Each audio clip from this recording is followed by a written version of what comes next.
que c'est quelque chose de planétaire et que cette civilisation-là, elle met en danger l'humanité tout entière. Et de ce point de vue, je pense qu'il faut être extrêmement vigilant à un encadrement très strict de ce système. Mais je ne suis pas naïve et je sais très bien que la civilisation des machines, telle qu'elle a commencé déjà sa course folle à la fin du 19e siècle pour montrer l'ampleur du délire dans lequel elle est en train de nous plonger et de métamorphoser profondément les êtres humains, peut nous conduire au désastre et je pense même, en ce qui me concerne, à la destruction de l'humanité. Mais si c'est ce que souhaite, après tout, la planète, et en particulier de continuer à faire la politique de l'autruche en pensant que oh, les Chinois le font, mais oh, c'est pas bien parce qu'ils le font mal. Mais nous, heureusement, on est dans notre petite bulle des démocrates. Je pense qu'on se leurre largement.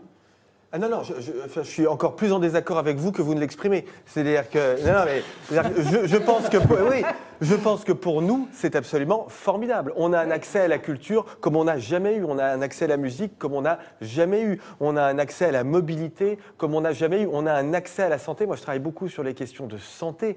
Ces technologies-là apportent des réponses à des gens qui n'avaient pas de solution thérapeutique il y a encore 2 ou 3 ans. Oui, ça, donc je pense que l'intelligence artificielle. Oui, ça c'est l'argument en particulier, ça mérite d'être étudié sur la santé. Ouais. C'est toujours d'ailleurs l'argument massu, c'est de nous parler des progrès dans la médecine. L'espérance de vie a gagné 60 ans en un siècle. Mais croyez bien, il y a aussi de nouvelles maladies qui se sont développées et qui, elles, ne connaissent toujours pas de solution. Et notamment la résistance aux antibiotiques nous prépare de joyeuses heures. Et là-dessus, je crois que c'est là-dessus la civilisation des machines est en grande partie responsable. L'espérance de vie était... Oui, mais quand on sera éradiqué par une bactérie multirésistante, vous savez, vous avez l'air en pleine forme et sur ce plateau... plus pour très longtemps, figurez-vous. Mais non, je vous le garantis, vous n'allez pas mourir de ça. La biorésistance aux antibiotiques, vous verrez. Non, mais vous allez mourir très tard et pas de ça. Et en tout cas, je peux vous dire que si on avait eu ce débat il y a un siècle, de toute façon, il n'y aurait personne ici parce que l'espérance de vie, elle était de 29 ans. Je ne veux pas faire de délit faciès, mais je ne suis pas sûr qu'il y ait des personnes... Oui, à part vous, pardon. À part vous, il n'y a personne de moins de 29 ans sur ce plateau. Arnaud Benedetti.